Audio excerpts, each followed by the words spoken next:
Hi, Facebook friends. Helen Archontou here, CEO of the YWCA of Northern New Jersey. So happy to have some time with you together this Monday.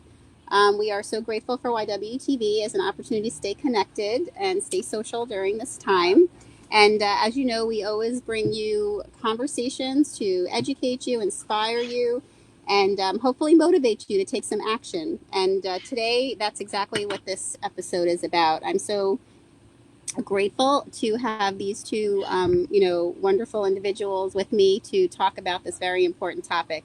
As you all know, from watching the news, a very unfortunate incident of Vanessa Guillen, a 20-year-old U.S. Army soldier who authorities believe was killed on April 22nd inside Fort Hood, Texas Armory by another enlisted soldier, Aaron David Robinson, also 20 years old. Guillen had been missing since April 22nd until her remains were found buried along the Leon River on June 30th. Upon hearing of the discovery of her remains, Robinson fled to Fort Hood and fatally shot himself shortly after midnight when law enforcement attempted to apprehend him in Killeen, Texas. So you may wonder why this is a conversation for us to be having, and that's what we're going to talk to you about and why it's so important for you to know about this case and for you to understand the importance of it. Gillian's family believes that her death was linked to sexual harassment that she said that she was enduring while she was at the base. And now they are pushing for congressional legislation to create an independent agency for soldiers who are victims of sexual harassment and sexual assault. Her sister told the media that Vanessa never reported any sexual harassment because she didn't think such a report would be taken seriously, and that she was afraid to report the harassment because she didn't think anyone would listen to her. And we know that that's the reality about sexual harassment in the workplace. But then taking sexual harassment and putting it into this military environment creates even greater and different challenges. So I'm so thankful today to have Lucy Gaudio, veteran advocate, with us, along with Lindsay Church, the executive director and co-founder of the Minority Veterans of America, so that we can share some awareness around the Vanessa Guillen case and why it is so important to understand. We have spent so many years encouraging women to go into the military and changing laws and changing policies to bring them into the military. And now we really should be focusing on how to keep them safe.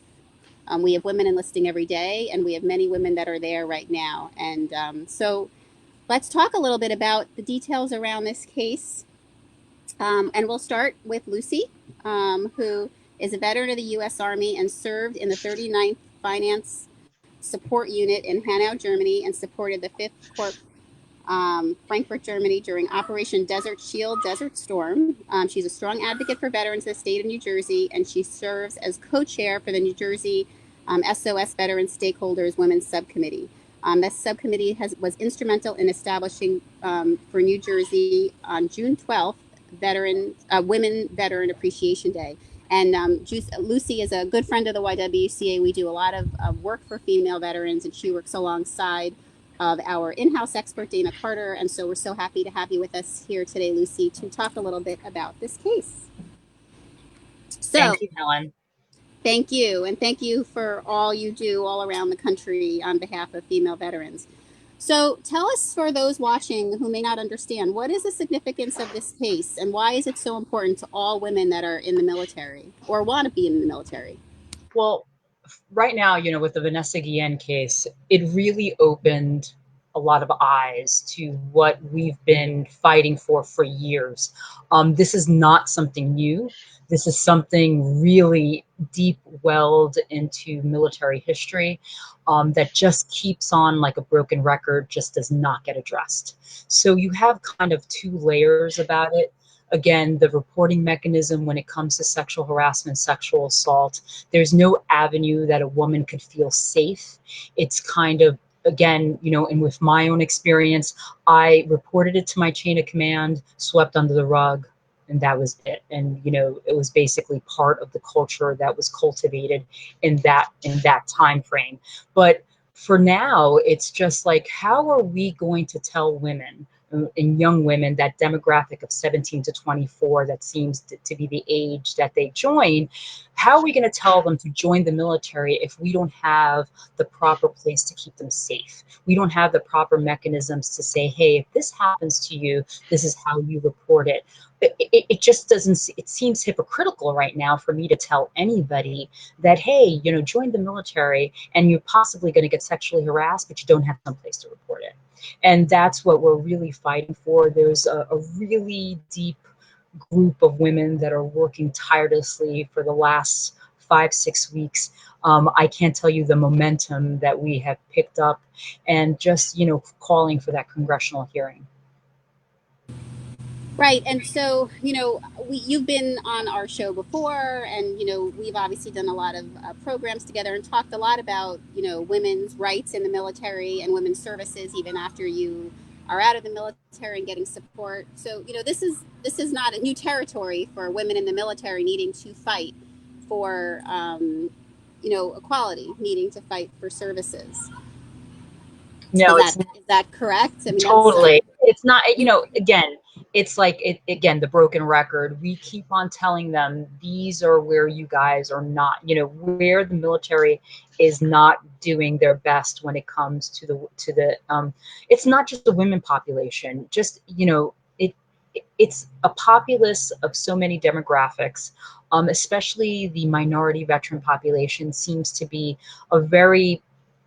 the demographic that gets affected. There's more men reporting right now. So it really is a widespread military issue that we're trying to rectify. And again, we're really calling for certain asks, again, the congressional hearing. We're asking for like an independent type of reporting mechanism, that you're not just going to your chain of command, because we've proven time and time again that going to the chain of command just doesn't work. Right. So we're looking for different avenues. And again, we keep on saying the same thing. We're beating the same dead horse and nothing's getting done. Well, I know we have Lindsay who's going to talk a little bit about the Minority Veterans Association, but could you tell us a little bit about the mission and how you got involved with it, Lucy? So I got into it very plucked, let's say. I got a phone call from a close friend, Kristen Rouse, who is a very strong advocate in the women veteran space and just about veteran space in general. And she's like, hey, could you join this call? Really need you to listen to what's going on and how you could help. And that was it. Like, I totally drank the Kool-Aid and I went into it. And I mean, again, the work that we've been doing has been so aggressive. I had the pleasure and now the kumbaya that I've had with Lindsay. It's just amazing. What the Minority Veterans of America does is so essential, especially for this work, because, it's not just a women's issue. It's a Latino issue. It's so many variables that Lindsay's organization is just doing everything. Well, we're so grateful that you're working alongside of them now. And Lindsay, so let's chat with you for a little bit and learn a little bit more. So everyone, Lindsay Church is the executive director and co-founder, along with Catherine Pratt, of the Minority Veterans of America, an organization formed in 2017. And again, it's dedicated to community belonging and advancing equity for minority veterans. The primary communities of MVA serves veterans of color, women, LGBTQ, and non-religious minority veterans. She served in the Navy as a linguist from 2008 to 2012, and as LGBTQ service member under the Don't Ask, Don't Tell time. Lindsay attended language school at the Defense Language Institute in Monterey, California, where she learned Persian and Farsi. And in 2012, she was medically retired and returned home to Seattle, Washington. Upon returning home, Lindsay attended the University of Washington, where she obtained a BA in Islamic Studies and an MA in International Studies with a focus on the Middle East. And then she began her work with the veterans in 2014 and has since worked in higher education, traditional veteran service organizations, and congressional advocacy, and more. Thank you so much for joining us today, Lindsay. I know how busy you are, and I also know that you're in the heat in Virginia right now. Yes. So tell us a little bit about why you started MVA, what that was, what motivated you. So thank you, one, thank you for having me on here, and two, thank you for reading that very long bio. Next time I'm sending a shorter version. Let me just say, and I'm saying this to both you ladies, and I'm saying it to all the ladies we have on, be proud of your bios and stand and soak it all in, because you earned them. That's all I have to say. Okay, go on. I'll be over here very red. It's okay. Did it. So first and foremost, there's two things happening here. One, Minority Veterans of America, I'm going to talk about that in a second, but two, the work that's being done around justice for Vanessa Guillen is a part of a much larger coalition than Minority Vets. That's the cool and the proud part of it, and this part that makes us so strong is that this coalition of women demanding justice for, and gender diverse folks are, demanding justice for Vanessa Guillen is a very large coalition of women. There are about 50 to 75 organizers involved in it, as well as over 4,000 women veterans and gender diverse veterans that have signed a coalition letter, as well as another 2,000 that were allies to the fight. So I want to make that very clear that this coalition of women is very much not just MVA, it's members of MVA, but also a plethora of amazing organizers that have just really thrown in all together to really take on this fight for justice. So that being said, Minority Vets, we started in 2017. As you mentioned, I'm a co-founder. I'm not a sole founder. I used to work with student veterans. I was also the former post commander for an American Legion. I had a truly, truly terrible experience in the veteran community, feeling marginalized in every space that I was building to grow the veteran community. Taking up leadership in a community that really doesn't value your service was something I wasn't expecting. As a post commander of American Legion, my first night I was told it's okay that you're gay, but you don't need to talk about your wife. And so this is a pretty pervasive issue in the veteran community. And my co-founder, who is a dear friend of mine, Catherine Pratt, and also one of the most brilliant humans I know, she is literally a rocket scientist. And she's a Korean American woman veteran. She was an officer. She did ROTC at MIT, then went into the Air Force. When she was applying for the University of Washington, she wasn't sure that she counted as a veteran because one, she was a woman, but two, she wasn't in combat, and her dad had served in the Air Force, so he did a traditional role, and so that she really wondered whether or not she was a veteran. So before she applied for grad school, she literally looked up in the dictionary what the definition of a veteran was and under what regulations. And I just wanted to say to her, you were just as much a veteran as anybody else. But between the two of us, we both had extremely rough experiences in the veteran community. Her as a woman of color, myself as a gender diverse queer person. We both knew that this experience was horrible for both of us. I would never understand what it felt like to live as a woman of color in this world, and she would never understand what it felt like to live as a gender diverse LGBTQ person. But what we did know was that marginalization and oppression affects all of us. And if you're harmed, I'm harmed. And if I'm harmed, you're harmed. And so this organization is really built on the premise that when one of us is harmed, we're all harmed, and we all need to come to the fight ready to fight for equity and justice. Across the board, minority veterans, especially women, LGBTQ, veterans of color, religious and non-religious minorities are continuing to face equity gaps. We serve just as honorably, and when we get out, we're more likely to experience bad conduct discharges, a military to prison pipeline, rape and sexual assault, like homelessness, suicide. The list goes on, and the fight never ends. But we do know that when we come together, we have a stronger voice than if we are one group. Before us, there are many organizations that served one pocket of the groups that we serve. So you have an LGBTQ veteran organization that serves a maximum of 1 million veterans. Well, we're a 20 million veteran community. If you can serve 1 million, we still have a tiny voice. But when we come together and we coalition build and we build a movement rather than a moment, we have the opportunity to go further, to grow this community, and to become an advocacy, to be able to take these issues and grow the awareness and grow the change that we want to see. And so we kind of started from this idea that when we build a movement, we're more likely to get change, that collective action creates results. Well, it's wonderful to hear that it is a coalition, that there's so many standing together, because we know that really is how you make change. Can you tell me what you all are focused on right now? I know obviously you shared so many important issues that you have your hands in, but what's your focus at this moment that we want to get everybody engaged in? So right now we're taking up, and what we've been involved in, like we talked about earlier, was a call to action around justice for Vanessa Guillen. So not only are we calling for justice for Vanessa Guillen and to achieve the justice for her family, but we're also calling for systemic change for survivors and for our future. That the military has a toxic culture for women and minorities, and we know that. Even the veteran community, it bleeds over. The VA's motto literally is to care for him who has borne the battle. Does not include women, and then we're supposed to make it up and you know, in our imaginations believe that all men also includes us. And so the fight is really about cultural awareness and also for systemic change. So one, we demand that congressional investigation, and not just a congressional investigation in name only, but we want Congress people to actually go visit those bases. The military has proven time and time again that it is not capable of providing justice for itself or investigating itself, which is also why we're calling for systemic change to require that reporting of sexual assault and harassment and violence not be required to go to your chain of command. Because what if your boss is in on it? What if your boss is about to go out for promotion? He's not going to want to, they're not going to want to have this on their record. So therefore, they're not going to investigate it. So how can we trust that right now, when we know that Vanessa Guillen was sexually harassed and we know that she was murdered, how do we know that her investigation is going to be clean? How do we know that? And so for us, it's more than just doing an investigation. It's going down there yourself and checking out the culture at Fort Hood.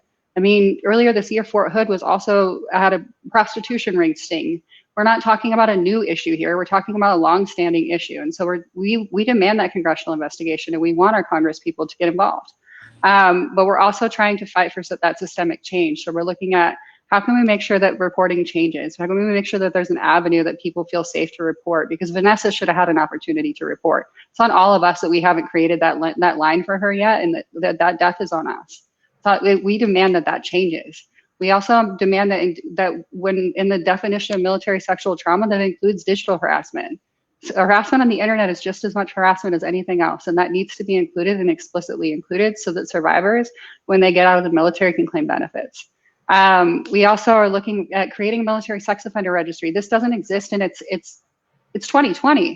Like, how do we not have a sex offender registry for the military? How do we not know that whether our neighbor is a pedophile? How do we not know whether or not somebody has gone into the military and also should be is a sex offender on the outside? How do we make sure that the folks that are convicted of those crimes make it into the civilian sex offender registry? Take Ted Bundy, for example. Ted Bundy raped at least 2 men in the military. The military didn't think that he was going to be a problem, set him out into the world, and look what he did. So, yeah, there's no doubt. I mean, these are all very, very important issues. So for those of us watching, you know, and involved listening to this and may not have understood all the details of it and now getting a better sense, how can we support your efforts? I know that the two of you I know you're already closer by. Lucy's getting ready to travel down to DC to do some testimony on Wednesday. Can you tell us a little bit about that? And then also tell us how, since, you know, we may not be down there, but what can we do so that we can be supportive and help these issues along, because they're so important and unbelievable, quite frankly, that they're not in place, for sure. Thank you for that question. And you happen to catch us in the middle of a week of action. Justice for Vanessa Guillen is not ending now. It's not ending until we get justice. So if you follow on social, you can look for Justice for Vanessa Guillen. I know Minority Vets has it up. I also know that many other folks have independently been sharing it. Day one, we're boycotting enlistment. If they can't keep us safe, then why do we continue to go into the system? And many people will ask why, you know, like, continue to tell us that it's good for us to continue to go and change it from the inside. Well, we've been doing that for decades, and we still have murders on our hands. So how long until we stop telling people, hey, you know, join the military? We need to be talking about whether or not it's a culture of safety. My mom joined in 1978 and was nearly raped on her first night when she was dropped off by her recruiter. I joined in 2008. The same problems existed. Why do we keep going into the system and keep perpetuating the system? They need us. They need us to make those recruitment numbers. They know that we fill their ranks, and for the, you know, lower socioeconomic status is more likely to be enlisted in our military. Well, guess what? The lowest ranking, especially women and women of color, are more likely to get raped and sexually assaulted. Well, we need to stop this. The cycle of continuing to enlist us has to stop. Until they can keep us safe, we will not continue to allow our family members, the people that we care about, to enlist in the military. So day two is focused on what about her career. We often hear, like, what about his career? Well, we can't ruin his career. You know, like, every time that we hear a case of sexual assault, harassment, we always hear about what about their career. Well, what about Vanessa Guillen's career? What about her life? She was 20 years old. She deserves much better.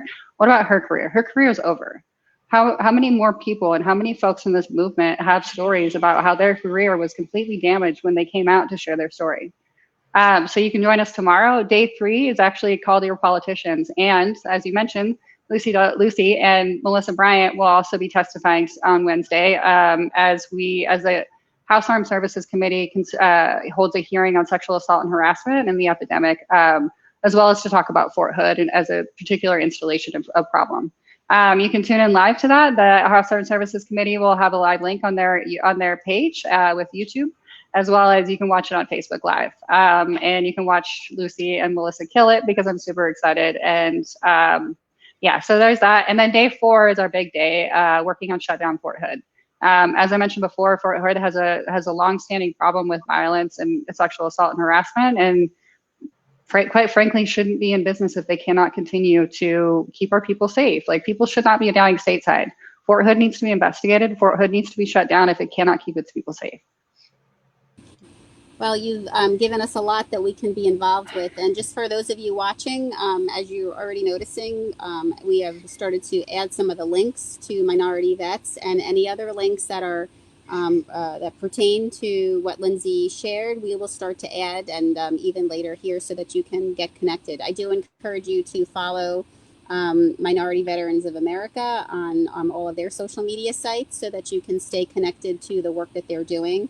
And, Lindsay and Lucy will let us know about other organizations and other action items. And again, we will keep them here for you. So, ladies, before we, close down, I first of all want to thank you both for your service and, grateful not only for your service, but for your ongoing commitment and action and advocacy.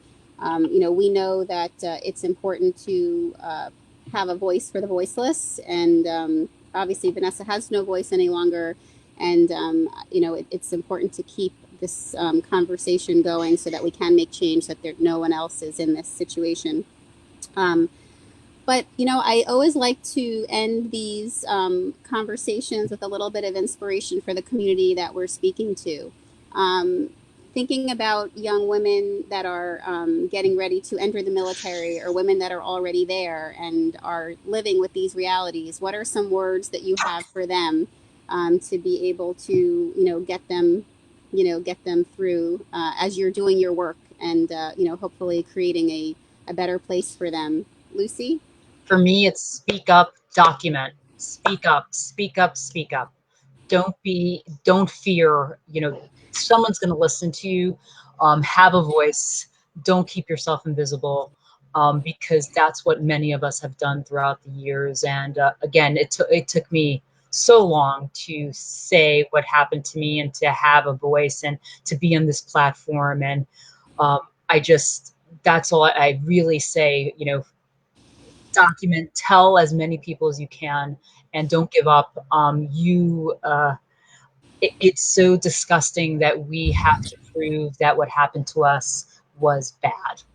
We are given this stigma that, it's just the culture has to change. We really have to speak up and just, bang on those pots, do whatever you can, but just really, really speak up and I don't want to say be strong, but just, you have to speak up. We have to speak up, and that's it. And the squeaky wheel gets the oil. And right now we have the opportunity on Wednesday to really be squeaky and say what we need to say. And I'm hoping that I could get the point across, and Melissa can get the point across. Again, there's been many of us that have spoken before. Lindsay was there last week, giving her voice to different causes, and we just have to be loud and proud and just get this. I want to say a dirty word, but just we have to do it.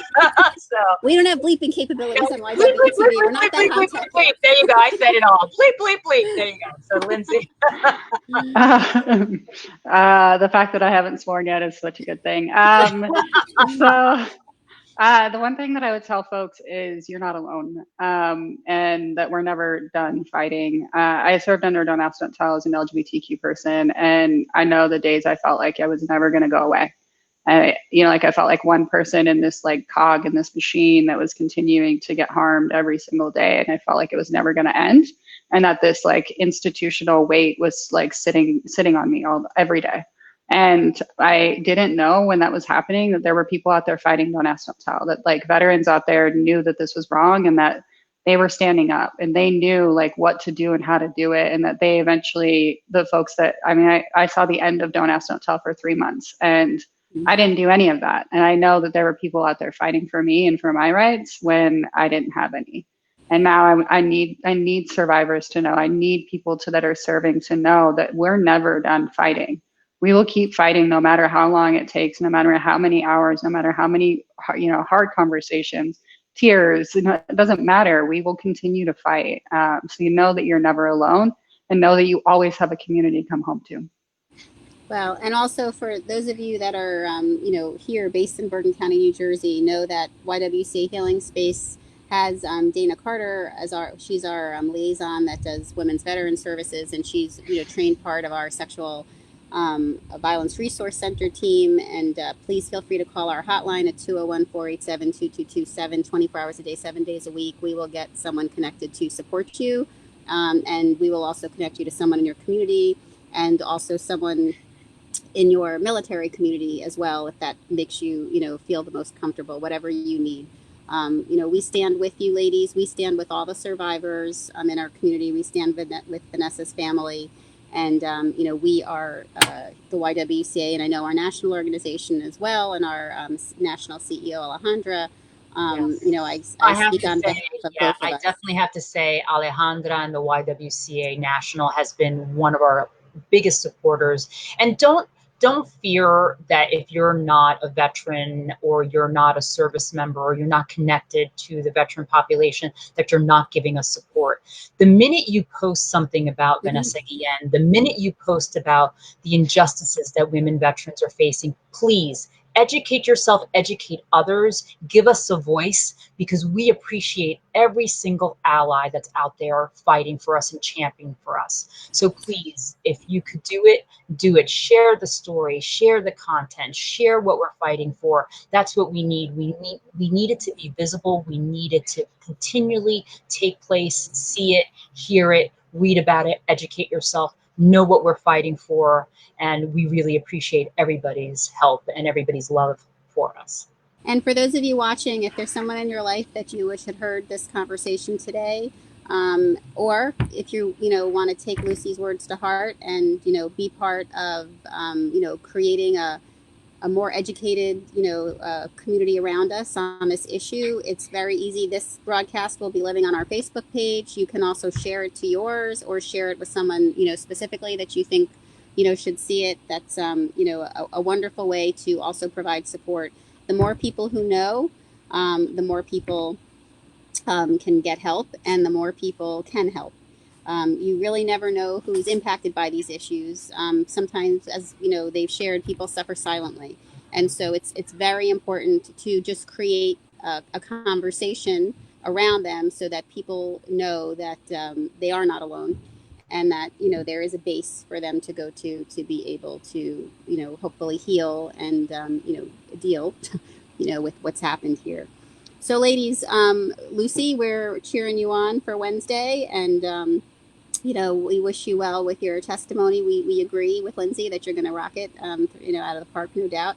And Lindsay, it was so nice to finally meet you, and grateful for all the work that you're doing, and know that here in New Jersey we stand with you, and we will continue to keep our YWCA Northern New Jersey community educated and up to date on what's happening on this issue. As you all know, women's veterans programming is a part of our work and a regular part of our conversation with the community. So with that, those of you watching, I want to let you know, hopefully you can join us later in the week. Wednesday, in addition to cheering Lucy on, we also will be having Stacy Maines, Director of Care Management Services, to talk with us about psychological and financial struggle that a lot of seniors and older adults are dealing with, and hopefully, we can provide some support services. On Thursday, we are continuing our Share the Mic campaign, where we are lending our social media accounts to Black women in our community to make sure that we are educated on the issues that are impacting them and helping create a bridge so that we can all stand shoulder to shoulder together. The same way that these issues we're talking about today can only be eradicated by, creating a mass of folks, to take action. We know it's the same for eliminating racism, which we are very committed to. But we're excited to have Amberly Forrester of Courts Wellness Collective be part of our Share the Mic campaign and to talk to her. Amber has been part of our Women's Leadership Conference and has spoken to our girls in our Leadership Academy. She is a force, and I know she's going to have something powerful to share and say. So with that, stay connected to the YWCA, stay connected to the Minority Veterans of America. Again, we're cheering you guys on, standing with you. Thank you so much. Everyone have a great evening, and we will see you all again soon. Take care. Bye, ladies. Thank you. Bye. Thank you.